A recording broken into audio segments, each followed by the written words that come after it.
so they're basically all the same. That's the conclusion I've come to over the past week since I ended up losing a bet and having to 120 Eresh.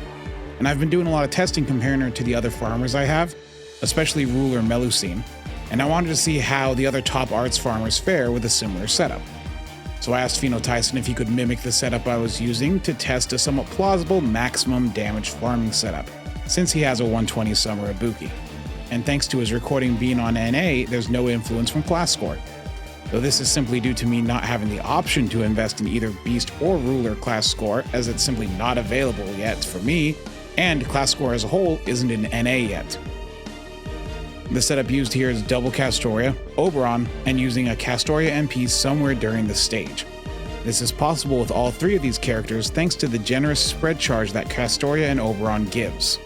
The reason I went with this setup is that I think for a more casual player, one who isn't concerned with 6-slotting every event, nor trying to rush through everything, the idea of bringing a 5-slot team using Black Grail and using Castoria NP during farming isn't that much of an impossible thought.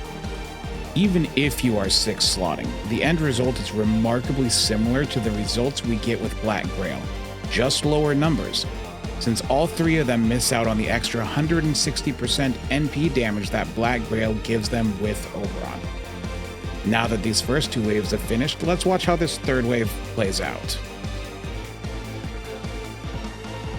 One thing I will note that is if you get remarkably bad card RNG with Eresh, you could end up with about 10% less damage in the end.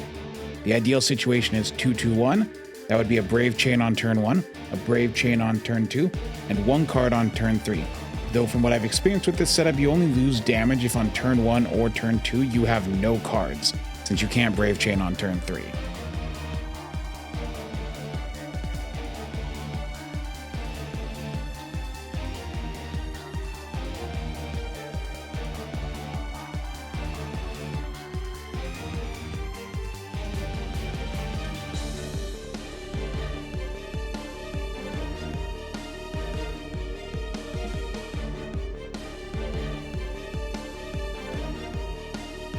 So now that you've seen the turn 3 damage, let's break it down a little bit more.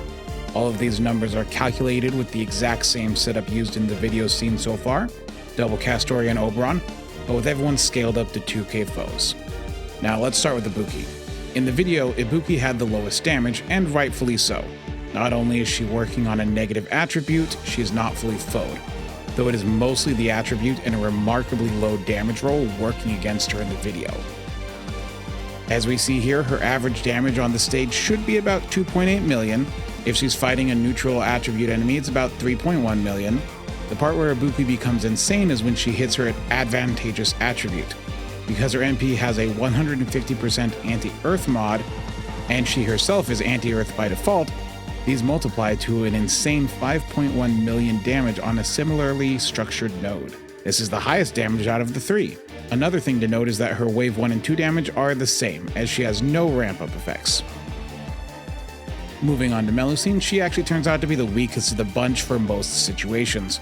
Though when you're comparing these kind of numbers, weak really isn't the right word. Melusine is Earth, so on the stage, she has attribute advantage, and her average damage is 2.9 million. If she's fighting her neutral attribute, Earth, her NP grants her a 150% extra damage mod, allowing her to hit about 4 million damage. Unfortunately for Melusine, if she goes against a sky enemy, her damage is impacted quite a bit and drops down to the lowest number of the three at 2.4 million damage. Now that's still 800k per enemy, but in a 90++ situation that could be an issue. Her saving grace is that Melusine by far has the most MP charge out of the three, and Melusine is able to do 1-1-1 nodes with this setup against Berserkers and have no issue. Finally, we have Eresh. Now, she sits in the middle. Her damage in stages like this will not hit as high as Ibuki and Melusine when they're fighting Earth, but there's never a situation where due to attributes she will get kneecapped and have lower damage because of it. On top of buffs, we're assuming Affection Gauge 7 for all of these numbers, since that is easily reachable unless you're super unlucky. This grants Eresh a 170% extra damage mod against everyone. On this stage, she hits 2.8 million, though in the video I got a decently high roll and scored almost 3 million. If she's hitting Star Attribute, which are exceedingly rare, she will hit about 3.1 million. Now, the second a node introduces an extra class, except Avengers, this is where Eresh will actually take off and crush everyone else. If all three are extra classes, she will be doing about 5.6 million damage, which comes out to almost 1.9 million per enemy. The only higher number between the three is actually Melusine if she is fighting an Earth Berserker, in which case she will do about 8 million damage, averaging about 2.7 million per enemy. And earlier I mentioned that 6 slotting results are remarkably similar, and they are. If we see here, this is against neutral attribute without Black Grail. Not fighting Earth enemies, they're actually basically the same in a 6-slot farming comp. Though if you are against Earth, Ibuki and Melusine do take a lead over Eresh, but those two stay rather close to each other. So in conclusion, yeah, they're kind of all the same, just use who you want. They're all good and each have their own place where they excel over one another, but for general purpose, you really can't go wrong with any of them. I'm still not going to use Ibuki though, she's got weird feet.